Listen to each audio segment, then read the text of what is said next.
Nothing's gonna change my love for you for the 80s? What a joke. One of my favorite songs. I'm so far away from you guys. Hi, everybody. Hey! I'm gonna drink this one instead.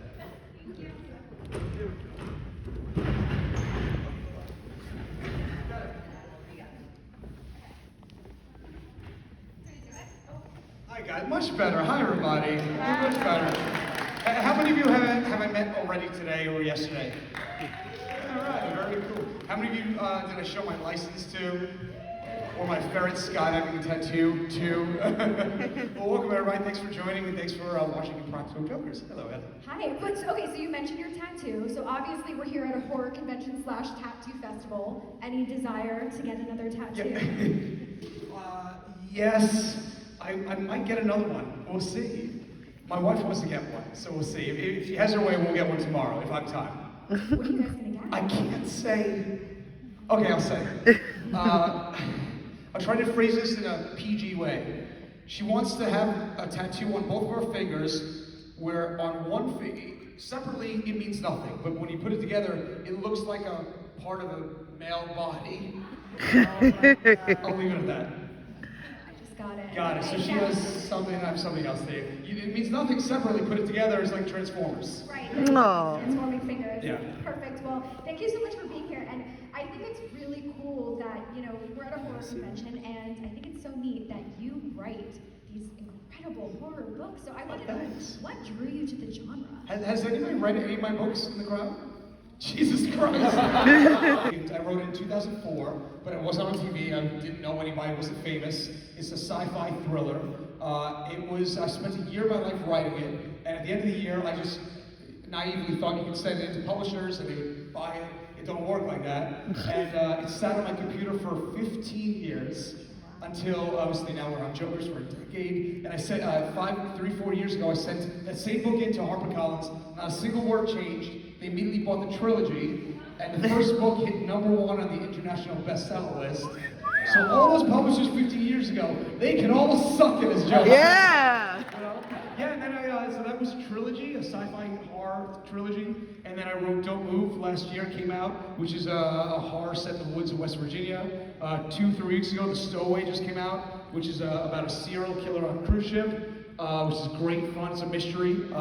And Don't Move is being made into a movie right now. And we just got an email yesterday while at the con of somebody interested in making The Stowaway into a movie. So there you go. Yeah, I love horror. I'm a huge horror fan, as much as comedy, for sure. Do you have a favorite, horror villain or franchise? Oh my gosh, well, my wife and I are going through all the old series in order. So we got drunk last Halloween and tried to watch all the Conjuring movies in order, but we only made it through 1.5 movies, too many yellow shots. But we got through all of them. Now we're in the middle of the Halloween series. And then next week for Halloween, we're gonna go through the Nightmare on Elm Street series. Anybody meet Robert Englund? How freaking cool is he? Oh my God, I was starstruck when I saw him. And of course, Lance Henriksen. Oh my gosh, my aliens, the best. And then we're gonna go through the Chucky series. Anybody meet Alex Vincent? He's a great guy, good friend of mine. Yeah, I love all this. Yes, we're going as just normal. We're going as she's gonna be a flight attendant from like the 50s or 60s. I'm gonna be a pilot from back in the golden age of flying. That's it. Awesome. Yeah. Well, since you already mentioned it, I wanted to say congratulations on 10 years of Impractical Jokers. Oh, That is thank you. It is weird. A couple things are weird. It's weird to me knowing that you've all seen me naked on TV. It's also weird knowing that you see me get balder, older looking on TV. That's strange. The guys have gotten fatter on TV. name changes, hair growths, and all Yeah. that. So, did you guys have any idea going into it that you guys were going to become this global phenomenon? I don't think I'm a global phenomenon, but yeah. No, when you created literally to create sell TV shows, and along through my career, the guys that came up with Jokers, and I pitched it through my television job, and that's how we sold the show. But I think I have a better appreciation than the other guys do as to how hard it is to get a show to go more than a season. Like I sold other TV shows before Jokers, and most of them lasted a pilot or of 3 episodes or 6 episodes or a season's worth or 2 seasons, and they get canceled. It happens all the time. So now we never thought we'd get more than 8 episodes. Now we're 300 episodes in and still going. So What was filming like during this craziness of the world over the past It year? was hard, of course. We had to reimagine the show. They showed a clip I saw of the astronaut punishment, where we had a bunch of kids on Zoom thinking they were zooming into the space station, and I was an astronaut, right?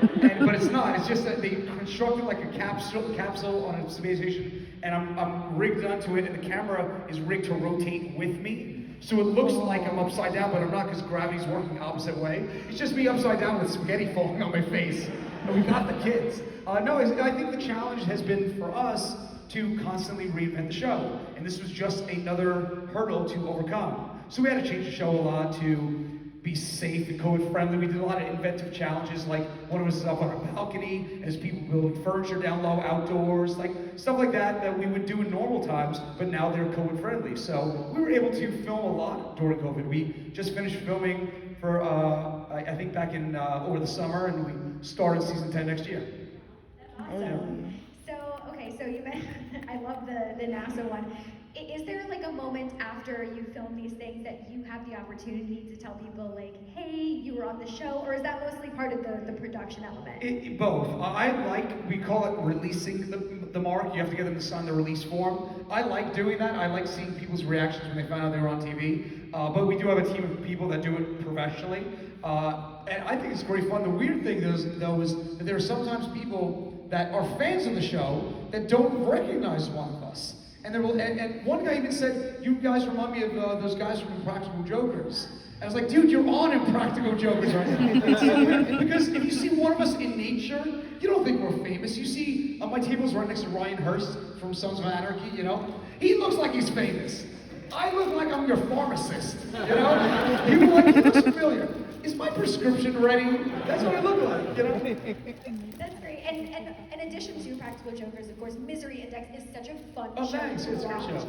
So, out of all of, mind you, there's been a lot of them, but out of all of the ultimate punishments, which one do you think would rate the highest on the Misery Index?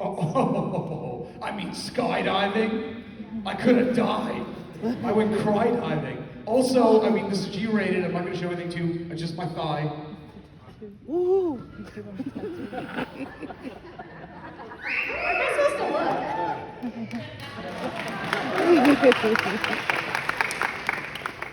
I got a ferret skydiving on my leg. That's horrifying. Now we'll just watch as I awkwardly butt my pants. Carry on. Just keep talking, guys. This is part of the show right here. Here we go. Instead of taking them off, you put them back on. But okay. Well, okay. Yeah. Fascinating. So, if it's okay with you, we do have 2 microphones in the Oh, audience. yeah. I know it's a little bit intimidating, guys, but whatever questions you may have for Murr, now is your opportunity to ask. It's not intimidating. This is fun. We're all hanging out together. Now that you become more famous, is it harder to do the practical jokes on people because you get more recognized? It totally is, but we have like little tricks to keep the show real. The show is, of course, painfully real. I'll tell you one such trick. Let's say the 5 of you get called into a focus group, right? You don't know each other. You're in the waiting room. You have no idea that in the focus group room is Sal and hidden cameras, and you're about to walk into the TV show. The producer will bring you down the hall one at a time. I'll be standing in the hallway, pretending to be on my phone. As you walk by me, I'll make up some BS conversation. If you recognize me, I'll know immediately, because if you don't recognize me, you're gonna know Sal. So as you pass by, the producer will turn around, and I'll either give a thumbs up, meaning you don't recognize me, you don't know the show, you're fine, or I'll give a thumbs down, which means you're a fan, so they stop you before you go in. We thank you for watching the show, we take you out back, and we kick the crap out of you. Little tricks like that keep the show real. Yeah. Nice meeting you earlier before. You too, buddy. So, I guess part of the writing process, is that truly coming from all your minds, or is there an actual writer behind that? And have you guys actually been friends for that long, way before the show? Oh, I met the guys first day of high school in 1990. You know, I've been friends with them 31 years. Yeah, no, we've been friends for decades, literally. I grew up with them.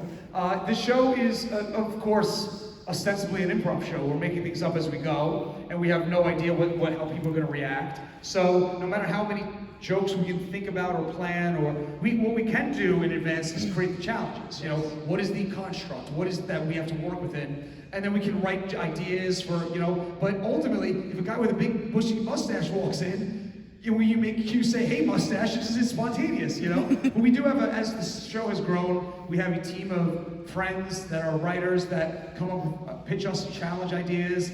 To this day, though, the punishments are still really hard to come up with because they're so personal, you know? So it's hard for anyone outside of the four of us to create punishments for the four of us, you know? But it's ultimately an improv show. Awesome. You know? Thank you very much.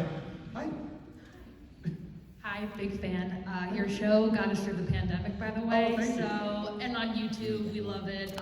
Big fan. So, I'm thinking it's so cool that you're here. But in my mind, that imagining you and your friends doing the show at Spooky Empire, how would that go down? Like, would the three other guys want to do this? And how would they do it? Can I ask you a question? Yeah. How don't you know you're not on the show right now? And I thought about that. I'm like, wouldn't it be amazing if we filmed it here? The ultimate punishment would be to make Sal just do a 2-day meet and greet. He's such a germaphobe, he would die. Oh my God, he melts from the proximity. I would love to. The problem is recognition. You know, here's how it could work if we reversed it. Let's say I was on stage right now doing a Q&A, wearing an earpiece and you didn't know, and my answers to all your questions were crazy. Yes. You'd be like, Murr was odd, you know? But you have no ideas for the TV show. In that sense, you would know who I am, but don't realize you're on the show, so it would work. Yeah. You know, so we could do it. I would do it one day. It'd be fun. Yeah. Or what about an element like where you're in a cosplay or something like that, and no one knows who's underneath the mask? Sure. Ghostface or something. It could be. I think some of the people come up to me at the con today probably were on Impractical Jokers. I didn't even realize. Yeah. We're all big fans, huge Thanks. fans. Would like to know if you still keep in contact with Danica McKellar. I do. You're talking about, if you haven't seen that episode, they made me strip down to like a American flag Speedo. They greased up my body, my nipples, right? They told me I had to compete in a bodybuilding competition. And when I walked into the room thinking I had to go compete, there was no competition. It was only Danica McKellar, who played Winnie Cooper on the TV show Wonder Years in the 80s. My childhood crush, probably many of our childhood crushes, and she has aged amazingly well. We have fallen apart on television. And I walked in, and I saw her, and I was mortified. There was my life before that moment, and my life after that moment, you know? It was the most embarrassing moment of my life. And I went through so many emotions. I was proud of my best friends for coming with such a great twist. I was mortified. So what is your relationship like with Paula Abdul? She's great. Did anybody see the Joker's movie? Yes. That punishment at the end is real. I flew outside of an airplane. And you don't start outside, you start in the cockpit, plane goes up, takes off, and when they reach like 15,000, 20,000 feet, then you have to free climb out onto the wing. Not latched, you free climb out. They slow the plane to 100 miles an hour so you don't immediately get blown out of the cockpit, and you climb out, and then you hold on. And then you go back in the cockpit, and you climb out a separate way to get on top of the plane. They took a $15 million life insurance policy out of me in case I died doing it. And the only way they would insure the movie is if we shot that punishment on the final day of shooting. That way, if I died, they could still release the movie. How quick anything you work for an insurance company? Screw you. Crazy, crazy stuff. What do we got? Here's a $5 bill I got. Okay. Raise your hands to the first 5 people. 1, 2, 3. Who's back there? I see 4, 5. Okay. Whoever guesses closest how much the wig costs to make, I'll give you a $5 bill. Okay. So keep in mind, we flew the country's best wig maker across America to come there. He shaved Q's hair. He put Q's head back together, follicle by follicle, in the exact order it was on his head. It took a month. But then they had to shrink it down because Q has a giant caveman head and I don't. So how much do you think the wig cost to make?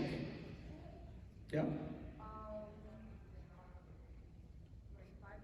$500. Who else did I call on? I called on who? Yes? I'm gonna say 9,000? Yes, sir. 1,500? Somebody back there, yes? 150? And somebody back there I called on too, right? How much do you think the wig cost? 6, what? 10,000. Wow, very close. Somebody has guessed it dead on. It was a $10,000 wig. How about that? This is the first con that pays you back. There you go, $10,000 wig. It was absolutely disgusting. It smelled like pot and whiskey. Yeah. I love you too. My question is, when you're playing Mystery Index, is it ever awkward when you're the one who kind of guides them and they miss? Oh, it's the worst. Do you feel like just giving them your money? Yeah, you know, I tell you why, because we had never been on a game show before. The guys and I are regular guys. We're not famous until we're 35, you know? So, like, and it's real money. They're playing for like 40 grand, you know? That's a lot of money. And I feel like we all have the same reaction when we start doing the game show, where we feel emotionally invested. And some of the stories, when they cut to commercial break, you're talking up there with the contestants, and somebody's got this, somebody's got that, and then, you know, whatever. Because life is life, you know? And you're hearing the stories, you're like, oh my God, if I F this up, and then sometimes you F it up. Sometimes we've given the contestants money out of our own pocket. I know, you just see your face is so beautiful, we're stressed out. I hate being called to the main circle because I feel so stressed. You know, if they lose, I'm like, oh, here, take my unborn child. You know, I'll give you my firstborn. You know, yes. What was your favorite punishment to watch being done to one? Down to the floor, and he said, Murr, go up to the guy and hold the bra up to his chest. If he asks you what you're doing, all you can say is that he's the same size as your wife, and he received his right bra size. And he wouldn't have it. He took out his cell phone and he whacked me on the face. What animals do you think the other guys would be? Well, Q is a cat. He's cats. Joe has to be a dog. He has 15 dogs. Sal would be a slug. A sloth. You know, I don't know. Garfield. Has there ever been a punishment that never made it to air? Yeah, there was one, I love this. We were filming in a supermarket, and a woman comes up to pay for her groceries, and Sal's behind the counter. And she hands him her credit card, and I said, Sal, nonchalantly, while you're going to swipe her card, take out your cell phone and snap a photo of her credit card. Unbeknownst to us, the woman had had her identity stolen 2 months earlier. So she reacted badly, and she started screaming, she called the police, she called 911 on us. Like 5 minutes later, the cops come into the store, they calm her down, they explain it's a TV show, whatever, take her out of the store, the cops come back in, we're like, shoot, we're gonna get busted, right? They're gonna shut us down. The cops come in and are like, guys, we're big fans of the show, can we take a photo with you? Yes. Is there too far? Like, do you all Death might be too far. I feel like they're gonna kill me one day. The only time that it was borderline too far, for a specific reason, where Q stopped production and said, we have to stop before we film this. I still don't know what's gonna happen to me. He said, he stopped the show and said, and then the guys went away for like 20 minutes talking, and they came back in, and they did it to me anyway, was when they shaved off my eyebrows, right? Because it took 3 months for my eyebrows to, but ultimately I realized it would be funniest if I did it, because I didn't realize I would scream like a small woodland creature on the way down, but there you go. I'm wondering if it's ever hard for you to get people to sign the waivers. Like, do you ever have just the greatest, funniest thing that happens and they don't want to agree? It happens every day.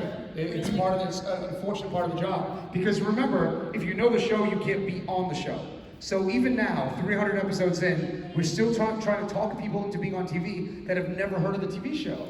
So it's as hard now as it was day one. The only advantage we have now is that what we say sometimes to people is, look, do you have a kid? Do you have, siblings, nieces, nephews? Call them, they know the show, And inevitably, 99% of the time they'll call and it'll work. But there are also people in this world that just don't want to be on TV, The worst day we ever had was in season 3 or 4, we filmed at IKEA.